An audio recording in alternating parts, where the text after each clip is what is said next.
खबर मध्य प्रदेश से। मध्य प्रदेश में 27% ओबीसी रिजर्वेशन मामले में जबलपुर हाईकोर्ट ने समाअत से इनकार कर दिया है। हाईकोर्ट में ओबीसी रिजर्वेशन को लेकर 53 अर्जियां दायर की गई थी। ओबीसी रिजर्वेशन के मामले को लेकर कल ही शिवराज सिंह हुकूमत ने पंचायत इंतखाबात को मनसूख करने का फैसला किया था। ऐसे में सभी की निगाहें हाईकोर्ट के फैसले पर मरकूज थी। सीधे रुख करेंगे भोपाल का। हमारे साथ मौजूद हैं हमारे नुमाइंदे मेहताब आलम। मेहताब, जबलपुर हाईकोर्ट के इस फैसले पर सभी की नजरें लगी हुई थी, तफसीलात चाहेंगे। है ना, इसकी वजह यह है कि मध्य प्रदेश में पंचायत इंतखाबात और ओबीसी रिजर्वेशन पर सुप्रीम कोर्ट के जरिए रोक लगाने के बाद यहाँ पर जो सियासी घमासान मचा हुआ था, तो लोगों की उम्मीद थी कि आज जबलपुर हाई कोर्ट में वोकेशन बेंच से जो है श्री अतुल श्रीधरन की डिवीजन बेंच में जो अर्जी लगाई गई थी, वहाँ पर 53 अर्जियों पर समाप्त होगी। लेकिन हाई कोर्ट ने ये साफ कहते हुए साफ इनकार कर दिया कि यह मामला रेगुलर बेंच में जाना चाहिए, वोकेशन बेंच में इसकी समाप्त नहीं की जा सकती है। इसी बीच अभी यह खबर आई है कि मध्य प्रदेश पंचायत रिजर्वेशन का जो मामला है, ओबीसी रिजर्वेशन के मामले को लेकर सुप्रीम कोर्ट में मरकजी हुकूमत ने पार्टी बनने को लेकर सुप्रीम कोर्ट से रुजू किया है और इस मामले में जो है मध्य प्रदेश के साथ साथ जो है मरकजी हुकूमत भी वहां पर पार्टी बनना चाहती है। यहाँ पर मध्य प्रदेश में गजट नोटिफिकेशन कल किया जा चुका है पंचायत इंतखाबात को मनसूख करने को लेकर। अब जो है लोगों की निगाह जो है जहाँ पर हाईकोर्ट पे लगी हुई थी, इसी के साथ साथ Madhya Pradesh state election commission क्या फैसला लेता है उस पर भी लगी हुई है। यहाँ पर एक बात और भी है ना, जबलपुर हाई कोर्ट ने समाप्त करते हुए जहां पर नीट और अंडर ग्रेजुएट तलबा की जो काउंसिलिंग थी उस पर भी जो है एक साफ कर दिया है कि जो 14% रिजर्वेशन पहले था वही रहेगा, किसी भी तरह के इंटरिम रिलीफ देने से भी मना कर दिया है। जी मेहताब, बहुत बहुत शुक्रिया आपका तमाम तफसीलात के लिए।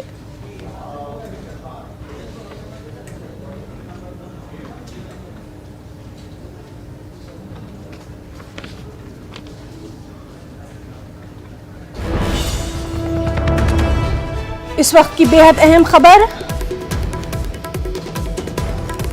मरकजी सेहत सेक्रेटरी और इलेक्शन कमीशन की अहम मीटिंग खत्म हो गई है। इलेक्शन कमिश्नर ने सेक्रेटरी सेहत को जनवरी के पहले हफ्ते में इजलास के लिए बुलाया है। आपको बताएं कि जिन रियासतों में इंतखाबात होने हैं उसकी मुकम्मल रिपोर्ट, तफसीली रिपोर्ट के साथ इजलास के लिए बुलाया गया है। अब 5 जनवरी के बाद अगली मीटिंग तय की गई है और इस मीटिंग में केसेस यानी क्या कुछ हालात हैं कोरोना और ओमिक्रॉन के, टीकाकारी और मरकज और रियासतों के आपसी तालमेल पर तफसीली रिपोर्ट तलब की गई है। तो बेहद अहम खबर, इस मीटिंग पर लगातार हमारी नजर बनी हुई थी। मरकजी सेहत सेक्रेटरी और इलेक्शन कमीशन की अहम मीटिंग जो है वो अब खत्म हो गई है। 5 जनवरी के बाद अगली मीटिंग की तारीख जो है वो तय की जाएगी। इस सब के बीच में इलेक्शन कमिश्नर ने सेक्रेटरी सेहत को जनवरी के पहले हफ्ते में जिस मीटिंग के लिए बुलाया है उसमें तफसीली रिपोर्ट उन्हें अपनी पेश करना है।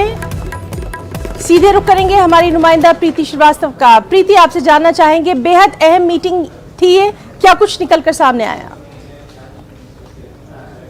है जो स्वास्थ्य मंत्रालय की चुनाव आयोग के साथ सुबह 11 बजे शुरू हुई थी और अब बस कुछ ही देर पहले जो बैठक है वो बैठक खत्म हो चुकी है। और बैठक में जो मोटा मोटा निकल के आया है वो ये है कि जो स्वास्थ्य सचिव है भूषण जी, उन्होंने चुनाव आयोग ने उनसे रिपोर्ट मांगी थी कि किस तरीके से जो ओमिक्रॉन के केसेस हैं उनको रिपोर्ट देनी थी कि कहां पर केसेस बढ़ रहे हैं, कितने केस कहां पर है और ये कितने घातक हो सकते हैं। तो उसको लेकर पूरी जो रिपोर्ट है स्वास्थ्य मंत्रालय ने वो चुनाव आयोग को दे दी है। चुनाव आयोग को जो रिपोर्ट दी गई है स्वास्थ्य मंत्रालय की तरफ से, उसमें एक अहम बात ये कही गई है कि ओमिक्रॉन के जो केसेस है वो लगातार बहुत तेजी से बढ़ रहे हैं, 3 गुना स्पीड से ये जो केस है वो बढ़ रहे हैं। लेकिन ये जितना डेल्टा जो घातक था उतना ये घातक नहीं है। राज्यों को हमने गाइडलाइंस प्रोवाइड करवा दी है, राज्य अपने स्तर पर चीजें कर रहे हैं, देख रहे हैं। नई गाइडलाइंस बनाई गई है। नए साल से लेकर क्रिसमस पार्टी और जो वेडिंग की बात करूं, रैली की बात करूं, तो उसको लेकर भी नई गाइडलाइंस देने की बात कही गई है कि नई गाइडलाइंस बनाई जाए और चुनाव जिन जिन राज्यों में चुनाव है उस पे और ज्यादा सतर्कता बरतने के लिए चुनाव आयोग ने कहा है। और अब आखिरी जो फैसला होगा कि किस तरीके से रैलियों को लेके, किस तरीके से रोड शो को लेके, किस तरीके से लेके पार्टी को लेकर जो फैसला चुनाव आयोग करता है लेकर अहम ये होगा। अब जो दूसरी बैठक है वो 5 तारीख को होगा। आज जो पूरी रणनीति जी, तो अहम रिपोर्ट तलब की गई है, तफसीली रिपोर्ट तलब की गई है और उसके बाद ही आगे का लाएअमल तय किया जाएगा। प्रीति, बहुत बहुत शुक्रिया आपका तमाम तर जानकारी के लिए।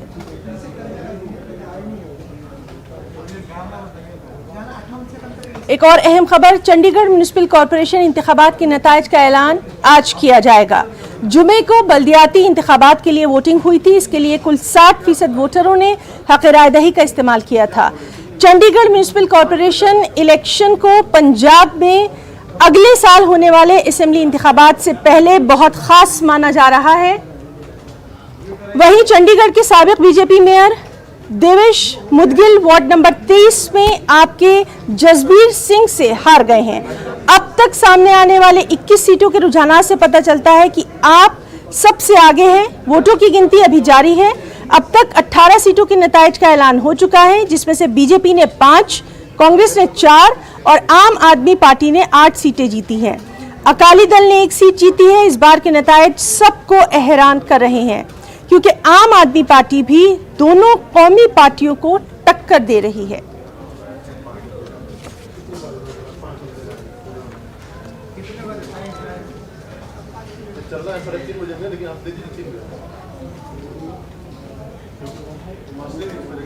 गवर्नमेंट मेडिकल कॉलेज बारामूला में ऑक्सीजन प्लांट के एक पैनल में तकनीकी खराबी और उसमें धमाके की वजह से 2 टेक्नीशियंस जख्मी हो गए हैं। ओहदेदारों ने 2 टेक्नीशियंस के जख्मी होने की तस्दीक कर दी है।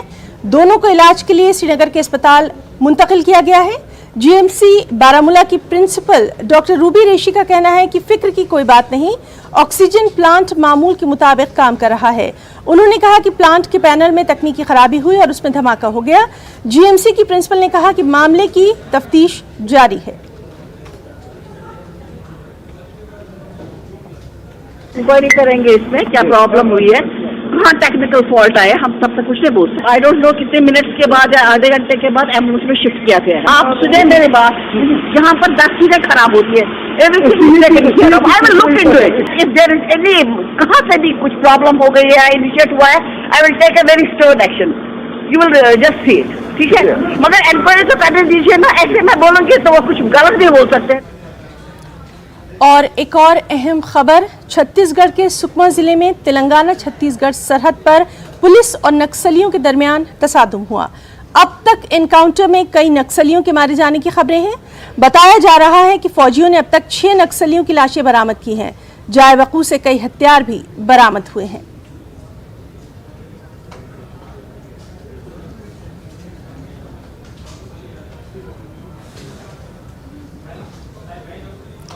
महकमा सेहत के मुताबिक मुल्क भर में कोरोना मरीजों के 6,551 मामला दर्ज किए गए हैं।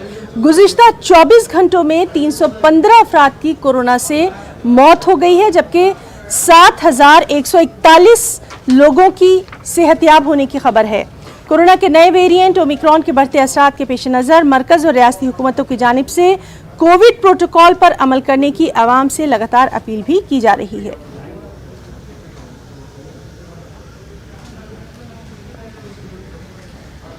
वहीं मुल्क में कोरोना के नए वेरिएंट ओमिक्रॉन से इन्फेक्शन के केसेस लगातार बढ़ते जा रहे हैं। मुल्क में ओमिक्रॉन से मुतासरा अफराद की तादाद 578 हो गई है। दिल्ली में सबसे ज्यादा ओमिक्रॉन के 142 मामले सामने आए। केरल में ओमिक्रॉन के 19 नए मामले रिपोर्ट हुए, जिससे रियासत में केसेस की तादाद 57 हो गई। इनमें से 11 एर्नाकुलम, 6 तिरुवनंतपुरम और एक केस थ्रिसौर और कुन्नूर में दर्ज किया गया। इतवार को महाराष्ट्र में ओमिक्रॉन के 31 नए केस रिपोर्ट हुए। रियासत में इस किस्म से मुतासिर होने वालों की तादाद बढ़कर 141 हो गई है। रियासती महकमा सेहत ने एक बयान में कहा कि मुंबई में ओमिक्रॉन के 27 नए केस रिपोर्ट हुए, जिनसे शहर में केसेस की तादाद 73 हो गई है। ये तमाम नए केस मुंबई एयरपोर्ट पर टेस्ट के दौरान पाए गए। इनमें से 61 मरीज सेहतयाब हो चुके हैं।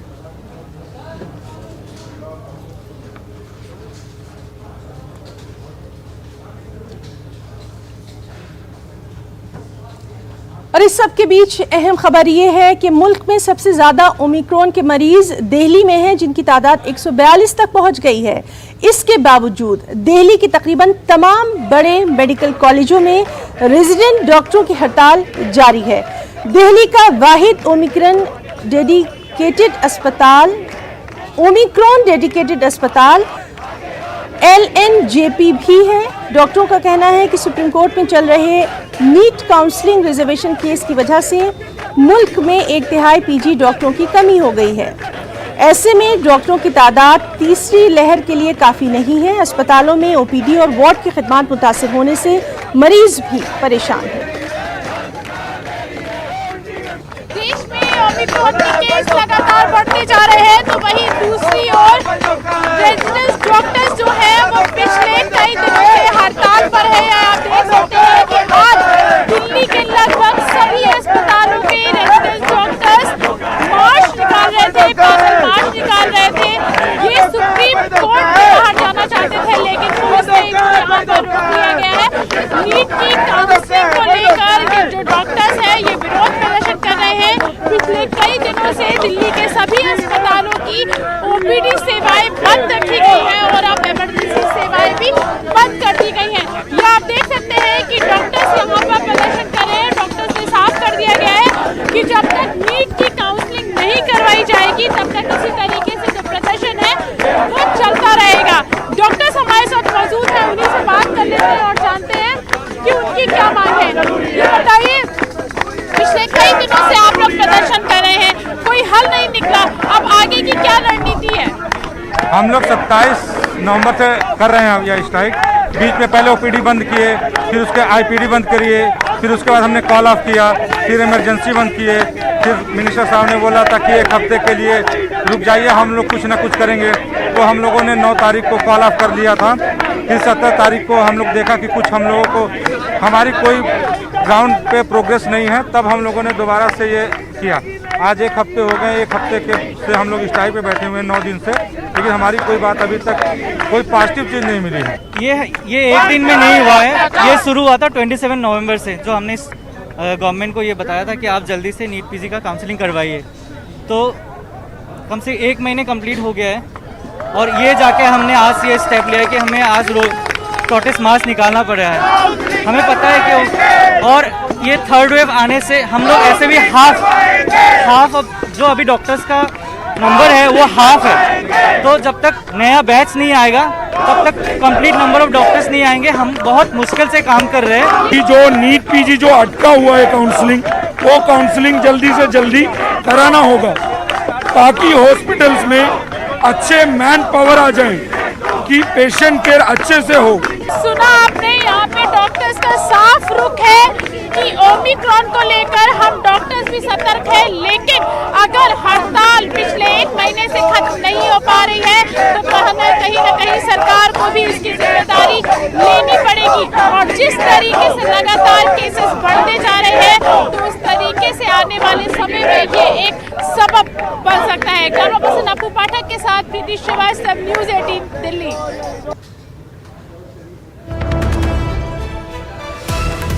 और इस वक्त की अहम खबर आपको दे दें, बेंगलुरु से बीजेपी के रुकने पार्लियामेंट तेजस्वी सूर्या ने अपना बयान वापस ले लिया है। आपको बताएं कि मुसलमानों और ईसाइयों को मजहब तब्दील करने की तेजस्वी सूर्या ने सलाह दे डाली थी। मुस्लिम और ईसाइयों को हिंदू मजहब में वापसी कर लेनी चाहिए, ये कहा था बेंगलुरु से बीजेपी के रुकने पार्लियामेंट तेजस्वी सूर्या ने। और तेजस्वी सूर्या ने आज अपना बयान वापस ले लिया है। नाज़रीन, आपको बताएं कि इस तरह के मुतनाज़ा बयानात देने के लिए तेजस्वी सूर्या लगातार सुर्खियों में रहे हैं और अब उन्होंने अपना ये बयान वापस ले लिया है। तेजस्वी सूर्या ने कहा था कि मुसलमानों और ईसाइयों को हिंदू मजहब में वापसी कर लेनी चाहिए। रुकना चाहेंगे एक छोटे से ब्रेक के लिए, चल लौटेंगे।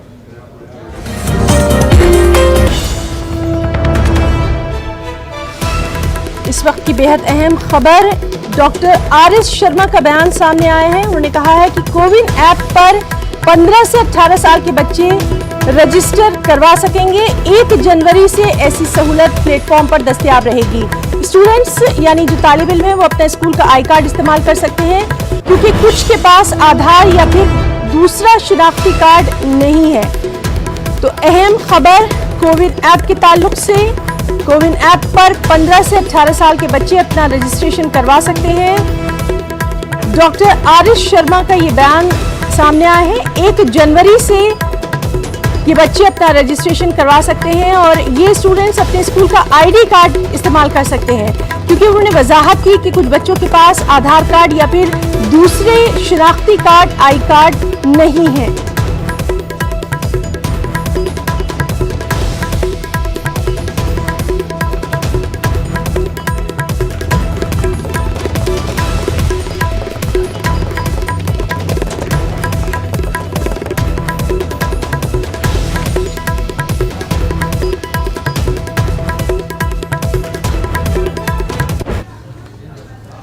नाज़रीन, जैसा कि हमने आपको खबरों में बताया कि चंडीगढ़ म्यूनिसिपल कॉरपोरेशन इंतखाबात के नताइज का ऐलान आज कर दिया जाएगा। जुमे के रोज़ बल्दियाती इंतखाबात के लिए वोटिंग हुई थी। सीधे रुख करेंगे हमारे साथी मनोज का। मनोज, आपसे जानना चाहेंगे, यहाँ पर आम आदमी पार्टी कहीं ना कहीं टक्कर देती नजर आ रही है।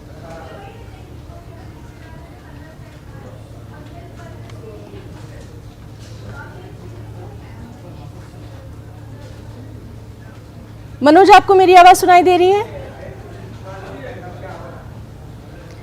तो नाज़रीन, हम बात करने की कोशिश कर रहे हैं। आपको बता दें कि चंडीगढ़ म्यूनिसिपल कॉरपोरेशन इंतखाबात के नताइज का ऐलान आज किया जाएगा और जुमे को बल्दियाती इंतखाबात के लिए वोटिंग हुई थी। 60% वोटरों ने अपने हक़ राय दही का इस्तेमाल किया था और इस बार के जो रिजल्ट है, नताइज हैं, वो सबको हैरान कर रहे हैं।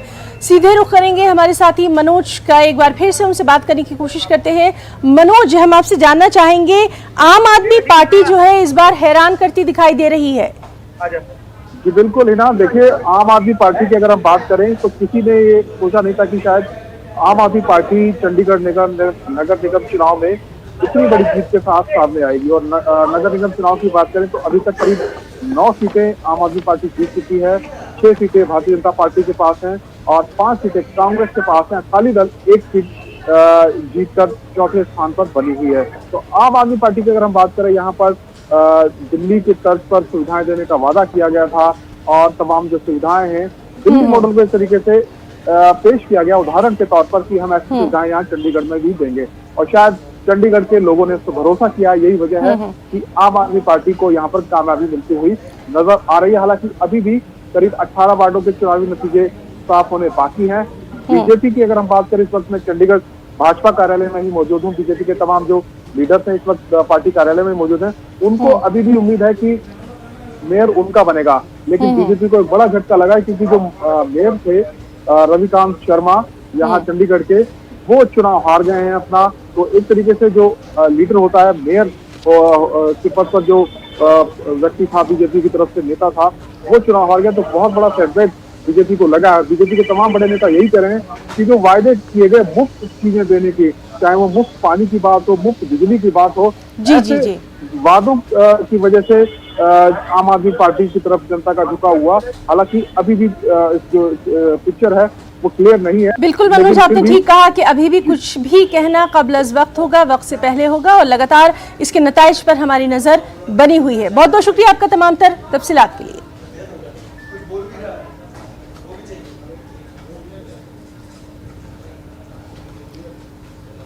मुल्क की मुख्तलिफ रियासतों में धर्म संसद का इनेकाद किया जा रहा है।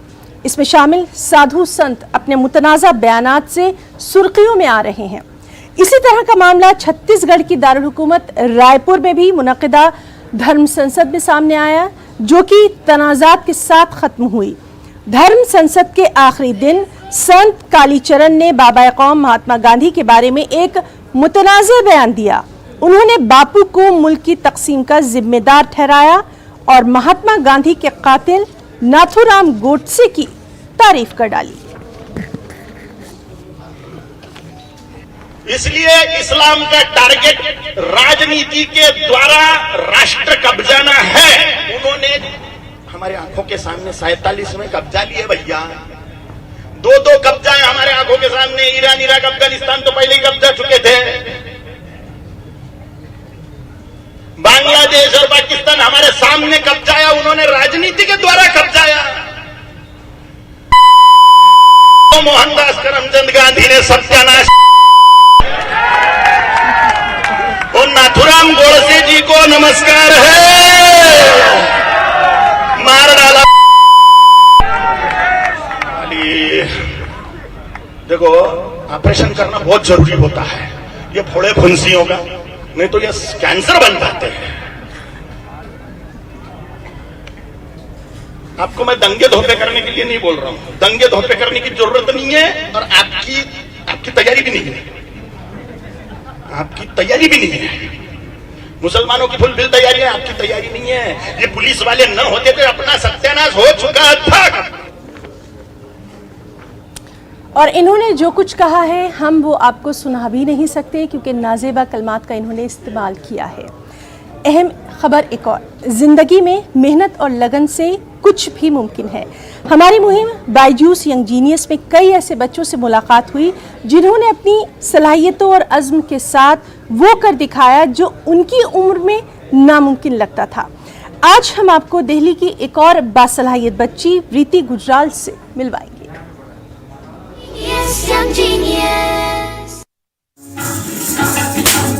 15 साल की वृति गुजराल की प्रतिभा का लोहा पूरी दुनिया मानती है। बचपन में उन्हें घुंघरुओं की मधुर आवाज के जादू ने कत्थक की ओर खींचा और आज अंतर्राष्ट्रीय प्रतिभा खोज से सुरताल हुनर का कमाल मुकाबले में वो कत्थक कैटेगरी की विजेता हैं। वृति का मानना है कि जीवन में संतुलन बनाए रखना जरूरी है। पढ़ाई के साथ साथ अपने दूसरे हुनर को भी लगातार तराशते रहना चाहिए। बेसिकली मैनेज करने के लिए बैलेंस रिक्वायर्ड है कि ना ही ज्यादा एक चीज, नहीं स्टडीज जानी चाहिए ना ही डांस जाना चाहिए, दोनों को साथ साथ एंड थोड़ा थोड़ा करके चलाओ, तो आई बिलीव कि दैट्स द बेस्ट थिंग। वृति न केवल क्लासिकल डांस बल्कि हर तरह के डांस में माहिर हैं। उनका मानना है कि अभ्यास से सब कुछ हासिल किया जा सकता है। If you put in hard work when it comes to your passion, तो आप उसको अपना जो प्रोफेशन कन्वर्ट करो, आपको एक अल्टीमेट सेटिस्फैक्शन मिले, बट उसके लिए आपको पेशेंस सबसे ज्यादा इंपॉर्टेंट है। वृति के कत्थक का गौरवशाली सफर जारी रहेगा। अखिल भारतीय स्कॉलरशिप योजना यंग आर्टिस्ट 2020 के तहत वृति को शीर्ष 5 प्रतिभाशालियों में चुना गया। भारत के संस्कृति मंत्रालय के आजादी के अमृत महोत्सव के लिए तैयार किए गए गीत मौका है में शामिल 40 प्रतिभाशाली भारतीय युवाओं में वृति गुजराल भी शामिल रही।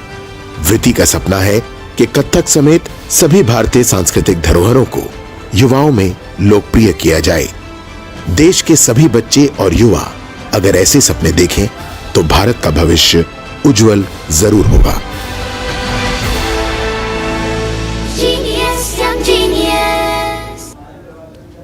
तो न्यूज़ रूम लाइव में आज के लिए फिलहाल इतना ही। हमारी पूरी टीम को दें इजाजत। आदाब।